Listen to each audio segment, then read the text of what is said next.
സംസ്ഥാനത്തെ സാമൂഹ്യ സുരക്ഷാ ക്ഷേമനിധി പെൻഷൻ ഗുണഭോക്താക്കൾക്ക് വീണ്ടും സന്തോഷ വാർത്ത. ഗുണഭോക്താക്കൾക്ക് സെപ്റ്റംബർ ഒക്ടോബർ മാസങ്ങളിൽ കൂടുതൽ ആനുകൂല്യങ്ങൾ എത്തിച്ചേരും. സംസ്ഥാന സർക്കാർ പ്രഖ്യാപിച്ചിട്ടുള്ള ആദ്യ ഗഡു പെൻഷൻ തുകയുടെ വിതരണം സംസ്ഥാനത്ത് ഇന്നു മുതൽ സജീവമാകുന്ന സാഹചര്യത്തിലാണ് സന്തോഷ വാർത്ത എത്തിയിരിക്കുന്നത്. ഇന്നു മുതൽ ഗുണഭോക്താക്കളുടെ അക്കൗണ്ടുകളിലേക്കും കൈകളിലേക്കും 1600 രൂപ വീതം ആദ്യഘട്ടമെന്നോണം എത്തിച്ചേരും. തുക എത്തിച്ചേരാത്ത ഗുണഭോക്താക്കൾക്ക് വീടുകളിലേക്കുള്ള വിതരണം ഇന്ന് സജീവമാകും.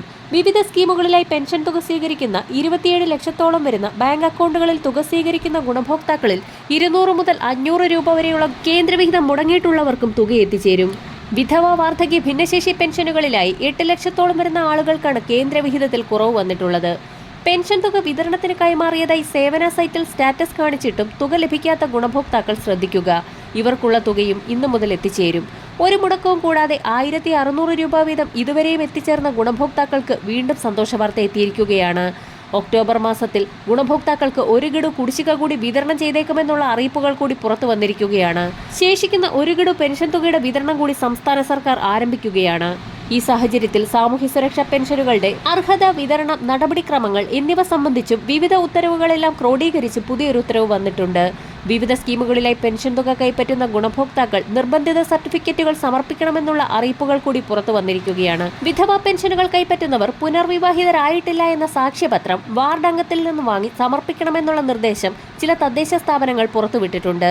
അറിയിപ്പുകൾ ലഭിച്ചിട്ടുള്ളവർ മാത്രം ഈ സർട്ടിഫിക്കറ്റുകൾ ബന്ധപ്പെട്ട തദ്ദേശ സ്വയംഭരണ സ്ഥാപനങ്ങളിൽ സമർപ്പിക്കേണ്ടതാണ്. ക്ഷേമ പെൻഷൻ കുടിശ്ശിക സമയബന്ധിതമായി കൊടുത്തു തീർക്കുന്നതിന്റെ ഭാഗമായി വരാൻ പോകുന്ന തദ്ദേശീയ തിരഞ്ഞെടുപ്പുകൾ കൂടി കണക്കിലെടുത്തുകൊണ്ട് ശേഷിക്കുന്ന ഒരു ഗഡു കുടിശ്ശികയും തനത് മാസത്തിലെ പെൻഷൻ തുകയായ 1600 രൂപയും ചേർത്ത് 3200 രൂപയുടെ വിതരണം കൂടി ധനവകുപ്പിന്റെ ഭാഗത്തു നിന്നും ആരംഭിക്കും. സംസ്ഥാന സർക്കാർ പ്രഖ്യാപിച്ചിട്ടുള്ള വാർഷിക മസ്റ്ററിംഗിന്റെ സമയപരിധി അവസാനിച്ച സാഹചര്യത്തിൽ മസ്റ്ററിംഗ് പൂർത്തിയാക്കിയ എല്ലാ ഗുണഭോക്താക്കൾക്കും കുടിശ്ശിക തുകയും തനത് മാസത്തിലെ പെൻഷൻ തുകയും മുടങ്ങാതെ തന്നെ എത്തിച്ചേരും. മസ്റ്ററിംഗിനായി അടുത്ത മാസം 1 മുതൽ 20 വരെയുള്ള കാലയളവിനുള്ളിൽ ഗുണഭോക്താക്കൾക്ക് അവസരമുണ്ടെങ്കിൽ പോലും മസ്റ്ററിംഗ് ചെയ്യാത്ത കാലയളവിലെ പെൻഷൻ തുകയ്ക്കോ കുടിശ്ശിക തുകയ്ക്കോ അർഹതയുണ്ടായിരിക്കുന്നതല്ല എന്ന് ധനവകുപ്പ് വ്യക്തമാക്കി. ഇതോടൊപ്പം തന്നെ മരണപ്പെട്ട ഗുണഭോക്താക്കളുടെ ആശ്രിതർക്കും പെൻഷൻ തുകയ്ക്കോ കുടിശ്ശിക തുകയ്ക്കോ അർഹതയുണ്ടായിരിക്കുന്നതല്ല. പുതിയതായി പെൻഷൻ അപേക്ഷ വെച്ചിട്ട് പെൻഷൻ കാത്തിരിക്കുന്ന ഗുണഭോക്താക്കൾക്ക് പുതിയ പെൻഷൻ തുകയ്ക്ക് മാത്രമേ അർഹതയുണ്ടായിരിക്കുകയുള്ളൂ. കുടിശ്ശിക തുകയ്ക്ക് ഇത്തരത്തിലുള്ള ഗുണഭോക്താക്കൾക്കും അർഹതയുണ്ടായിരിക്കുന്നതല്ല. പെൻഷൻ തുക വിതരണത്തിൽ സമഗ്ര മാറ്റങ്ങൾ വരുമ്പോൾ ഏറ്റവും പുതിയ വിതരണ ലിസ്റ്റിന്റെ അടിസ്ഥാനത്തിൽ ഏറ്റവും അർഹതപ്പെട്ട ആളുകളിലേക്ക് മാത്രം തുക എത്തിച്ചേരുന്ന സാഹചര്യമാണ് ഉണ്ടാകുന്നത്. ഈ സാഹചര്യത്തിൽ വലിയൊരു വിഭാഗം അനർഹർ തദ്ദേശീയ തലത്തിൽ വാർഡ് അടിസ്ഥാനമാക്കിയുള്ള പരിശോധനയുടെ ഭാഗമായി പുറത്താക്കപ്പെടുകയും മസ്റ്ററിംഗിന്റെ ഭാഗമായി വലിയൊരു വിഭാഗം പെൻഷൻ ഗുണഭോക്താക്കൾ അനർഹരെന്ന് കണ്ടെത്തി ഒഴിവാക്കപ്പെടുകയും ചെയ്യുന്ന സാഹചര്യത്തിൽ പെൻഷൻ തുകയിൽ 100 മുതൽ 200 രൂപയുടെ വരെ വർധനവുണ്ടാകുമെന്നുള്ള സന്തോഷ വാർത്ത കൂടി എത്തിയിരിക്കുകയാണ്. ഗുണഭോക്താക്കൾക്ക് പരമാവധി 1800 രൂപ വരെയാകും ഇനി എത്തിച്ചേരുക. ഇത് സംബന്ധിച്ചുള്ള സുപ്രധാന പ്രഖ്യാപനങ്ങൾ വരും ദിവസങ്ങളിൽ തന്നെ പ്രതീക്ഷിക്കാം. ക്ഷേമ പെൻഷൻ തുക 2500 ഉയർത്തണമെന്നുള്ള പ്രകടന പത്രികയിലെ വാഗ്ദാനമനുസരിച്ച് ക്ഷേമ പെൻഷൻ തുക വിവിധ ഘട്ടങ്ങളിലായി വർദ്ധിപ്പിക്കുമെന്നാണ് റിപ്പോർട്ടുകൾ സൂചിപ്പിക്കുന്നത്. സെപ്റ്റംബർ മാസത്തിലെ സാമൂഹ്യ സുരക്ഷാ പെൻഷൻ വിതരണം 25 മുതൽ ആരംഭിക്കുമെന്ന് അറിയിച്ചിരുന്നെങ്കിൽ പോലും ഒട്ടുമിക്ക ഗുണഭോക്താക്കൾക്കും തുക എത്തിച്ചേർന്നിട്ടില്ല. തുക എത്തിച്ചേരാത്ത ഗുണഭോക്താക്കൾക്ക് ഇന്നു മുതൽ തന്നെ വിതരണം സജീവമാകും. പെൻഷൻ തുക വിതരണത്തിനായി 841 കോടി രൂപ അനുവദിച്ചതായി ധനകാര്യമന്ത്രി കെ.എൻ. ബാലഗോപാൽ അറിയിച്ചിട്ടുണ്ട്. സാമൂഹ്യ സുരക്ഷാ പെൻഷൻ ഗുണഭോക്താക്കൾക്ക് പുറമെ കേന്ദ്രവിഹിതം കൂടി ചേർത്ത് പെൻഷൻ തുക സ്വീകരിക്കുന്ന ദേശീയ പെൻഷൻ പദ്ധതിയിലെ ആളുകൾക്ക് 200 മുതൽ 500 രൂപ വരെയുള്ള കേന്ദ്രവിഹിതം എത്തിച്ചേരും. ആധാർ അധിഷ്ഠിത ബാങ്ക് അക്കൗണ്ടുകളിലേക്ക് തുക എത്തിച്ചേരുന്ന സാഹചര്യത്തിൽ ഇത്തരത്തിലുള്ള ദേശീയ പെൻഷൻ പദ്ധതിയിലെ അംഗങ്ങൾക്കായി 24.21 കോടി രൂപയും സംസ്ഥാനം മുൻകൂർ അടിസ്ഥാനത്തിൽ അനുവദിച്ചിട്ടുള്ളതായി ധനവകുപ്പ് വ്യക്തമാക്കി. ഈ വിഹിതം കേന്ദ്ര സർക്കാരിന്റെ PFMS സംവിധാനം വഴി ഗുണഭോക്താക്കളുടെ ബാങ്ക് അക്കൗണ്ടിലേക്ക് നേരിട്ട് ക്രെഡിറ്റ് ചെയ്യപ്പെടും. അടുത്ത പ്രധാന അറിയിപ്പ്, സംസ്ഥാന സഹകരണ ജീവനക്കാരുടെ പെൻഷൻ ബോർഡ് മുഖേന പെൻഷൻ വാങ്ങുന്നവർ അക്ഷയ കേന്ദ്രം വഴി ബയോമെട്രിക് രീതിയിൽ 2025 ഒക്ടോബർ 31 മുൻപായി മസ്റ്ററിംഗ് നടത്തണമെന്ന് സംസ്ഥാന സഹകരണ ജീവനക്കാരുടെ പെൻഷൻ ബോർഡ് അഡീഷണൽ രജിസ്ട്രാർ അറിയിച്ചിട്ടുണ്ട്.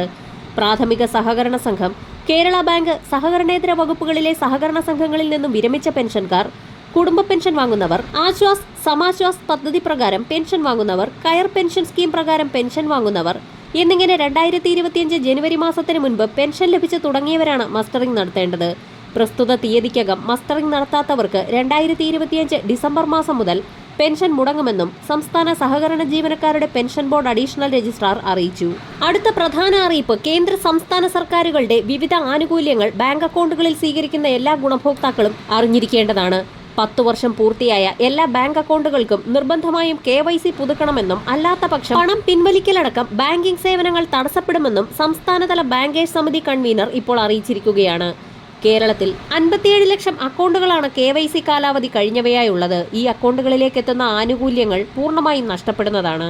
KYC പുതുക്കാത്തതിന്റെ പേരിൽ ഇതിനകം തന്നെ ബാങ്കിംഗ് സേവനങ്ങൾ തടസ്സപ്പെട്ടു തുടങ്ങിയിട്ടുണ്ട്. 2014-15 കാലയളവിൽ വിവിധ സബ്സിഡികൾക്കും മറ്റ് ആനുകൂല്യങ്ങൾക്കുമായി സീറോ ബാലൻസ് സ്വഭാവത്തിലെടുത്ത പ്രധാനമന്ത്രി ജൻധൻ യോജന അക്കൗണ്ടുകളാണ് KYC പുതുക്കലിൽ ഏറ്റവും പിന്നിലുള്ളത്. നടപടികൾ പൂർത്തിയാക്കിയില്ല എങ്കിൽ സബ്സിഡി തുകയടക്കം പിൻവലിക്കാനാകാത്ത സാഹചര്യമുണ്ടാകുമെന്ന് ബാങ്ക് അറിയിച്ചിരിക്കുകയാണ്. ചെക്കുകളുള്ള അക്കൗണ്ടുകളിൽ ചെക്ക് മടങ്ങാനും ഇടയാകും. Photo, Aadhaar card, PAN card എന്നിവ നൽകിയാണ് KYC പുതുക്കേണ്ടത്. അടുത്ത പ്രധാനപ്പെട്ട വാർത്താ അറിയിപ്പ്: മഹാത്മാഗാന്ധി ദേശീയ ഗ്രാമീണ തൊഴിലുറപ്പ് പദ്ധതിയിലെ അംഗങ്ങൾക്ക് 10,000-ഉം അതിനു മുകളിലും കേന്ദ്ര സംസ്ഥാന സർക്കാർ സഹായത്തോടുകൂടി തന്നെ വിവിധ ക്ഷേമ പദ്ധതികൾ പൂർത്തീകരിക്കുന്നതിന് വേണ്ടിയിട്ട് പുതിയ സ്കീമുകളുണ്ട്. കന്നുകാലി തൊഴുത്ത് നിർമ്മിക്കുന്നതിന് വേണ്ടി ആട്ടിൻകൂട് നിർമ്മാണത്തിന്, കിണർ റീചാർജിംഗ്, അതോടൊപ്പം തന്നെ മണ്ണിര കമ്പോസ്റ്റ് നിർമ്മാണ യൂണിറ്റ് എന്നിങ്ങനെയുള്ള ഒട്ടനവധി സ്കീമുകൾക്ക് വേണ്ടി ധനസഹായം പ്രഖ്യാപിച്ചിട്ടുണ്ട്. തൊഴിലുറപ്പ് പദ്ധതിയിലെ തൊഴിൽ ദിനങ്ങൾ നമ്മുടെ വീട്ടിൽ തന്നെ ഇതിന്റെ നിർമ്മാണവുമായി ബന്ധപ്പെട്ട് ചിലവഴിക്കുന്നതിനും അങ്ങനെ ആ വേതനങ്ങളൊക്കെ നമ്മുടെ അക്കൗണ്ടുകളിലേക്ക് ക്രെഡിറ്റ് ആക്കപ്പെടുന്നതിനും ഇപ്പോൾ സാധിക്കുന്നതാണ്. മാത്രമല്ല, ഈ നിർമ്മാണവുമായി ബന്ധപ്പെട്ട് വിവിധ സാമഗ്രികൾ വാങ്ങേണ്ടതുണ്ട്. ഇവയുടെ എല്ലാം തന്നെ ബില്ലുകൾ ഉൾപ്പെടെ കൃത്യമായി നമ്മൾ സബ്മിറ്റ് ചെയ്ത് കഴിയുമ്പോൾ അതിന്റെ ഫണ്ട് കൂടി നമുക്ക് റീഫണ്ട് ചെയ്ത് ലഭിക്കുന്ന സാഹചര്യവും ഉണ്ടാകും. അതായത് കേന്ദ്ര സർക്കാർ ഇതിനുവേണ്ടി ഫണ്ട് അനുവദിക്കുന്നതാണ്. ഇത്തരം ക്ഷേമ പദ്ധതികളുടെ ആനുകൂല്യം മുൻഗണനാ റേഷൻ കാർഡുകൾക്ക്, അതായത് BPL AAY റേഷൻ കാർഡുകൾ കൂടിയാണെങ്കിൽ അവർക്ക് മുൻഗണന കൂടി നൽകുന്നതാണ്. ഇതിൽ നമുക്ക് ലഭ്യമാകുന്ന സ്കീമുകൾ നമ്മുടെ പഞ്ചായത്തുമായി ബന്ധപ്പെട്ട് തൊഴിലുറപ്പ് വിഭാഗവുമായി ബന്ധപ്പെട്ട് എല്ലാവരും കൃത്യമായി ചോദിച്ചറിയേണ്ടതാണ്. അതിനുശേഷം അപേക്ഷയ്ക്ക് വേണ്ട മാർഗനിർദ്ദേശങ്ങളെല്ലാം തന്നെ ലഭിച്ച ശേഷം ബന്ധപ്പെട്ട നിർമ്മാണ പ്രവർത്തനങ്ങൾ ആരംഭിക്കേണ്ടതാണ്. അടുത്ത പ്രധാന സർക്കാർ അറിയിപ്പ്: 18-നും 70-നും ഇടയിൽ പ്രായമുള്ള വിദേശത്തും കേരളത്തിന് പുറത്ത് ഇന്ത്യക്കുള്ളിലും ജോലി ചെയ്യുന്ന പ്രവാസി മലയാളികൾക്കായി ആരോഗ്യ അപകട ഇൻഷുറൻസ് പദ്ധതി ആരംഭിച്ചിരിക്കുകയാണ്. പ്രവാസി കേരളീയർക്ക് 5 ലക്ഷം രൂപയുടെ ആരോഗ്യ ഇൻഷുറൻസും 10 ലക്ഷം രൂപയുടെ അപകട ഇൻഷുറൻസ് പരിരക്ഷയും നോർക്ക കെയറിലൂടെ ലഭിക്കും. കേരളത്തിലെ 500-ലധികം ആശുപത്രികൾ ഉൾപ്പെടെ രാജ്യത്തെ 16,000-ഓളം ആശുപത്രികൾ വഴി പ്രവാസി കേരളീയർക്ക് ക്യാഷ്ലെസ് ചികിത്സ ഇതുവഴി ഉറപ്പാക്കും. കുറഞ്ഞ പ്രീമിയം മാത്രമേ ഉള്ളൂ എന്നതാണ് ഇതിന്റെ പ്രത്യേകത.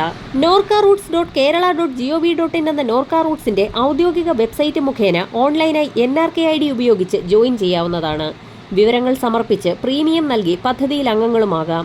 അല്ലെങ്കിൽ തൊട്ടടുത്തുള്ള അക്ഷയ, പ്രവാസി സേവ, ഇന്ത്യക്ക് പുറത്തുള്ള ടൈപ്പിംഗ് സെന്റർ തുടങ്ങിയ എല്ലാ ഓൺലൈൻ സേവന കേന്ദ്രങ്ങൾ മുഖേനയും ഓൺലൈനായി ജോയിൻ ചെയ്യാവുന്നതാണ്.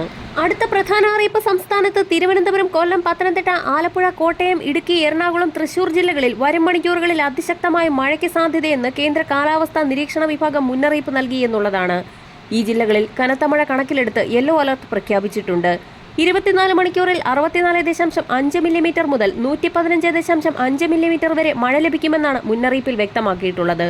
ഇടിമിന്നലോടുകൂടിയ ശക്തമായ മഴയ്ക്കുള്ള സാധ്യതയാണ് പ്രവചിച്ചിട്ടുള്ളത്. കേരള തീരത്ത് കള്ളക്കടൽ പ്രതിഭാസത്തിന്റെ ഭാഗമായി ഉയർന്ന തിരമാലകൾ കാരണം കടലാക്രമണം ഉണ്ടാകാൻ സാധ്യതയുള്ളതിനാൽ പൊതുജനങ്ങൾ ജാഗ്രത പാലിക്കണമെന്ന് മുന്നറിയിപ്പ് നൽകി. കേരള, കർണാടക, ലക്ഷദ്വീപ് തീരങ്ങളിൽ മത്സ്യബന്ധനത്തിന് വിലക്കേർപ്പെടുത്തി. ബംഗാൾ ഉൾക്കടലിൽ നിലവിൽ സജീവമായിരിക്കുന്ന ന്യൂനമർദ്ദത്തിന് പുറമെ 27-ന് മറ്റൊരു ന്യൂനമർദ്ദം കൂടി രൂപപ്പെടുമെന്നാണ് മുന്നറിയിപ്പിൽ വ്യക്തമാക്കിയിട്ടുള്ളത്. ഇതിന്റെ സ്വാധീന ഫലമായി ഈ മാസം അവസാനം വരെ ശക്തമായ മഴയ്ക്കാണ് സാധ്യതയുള്ളത്.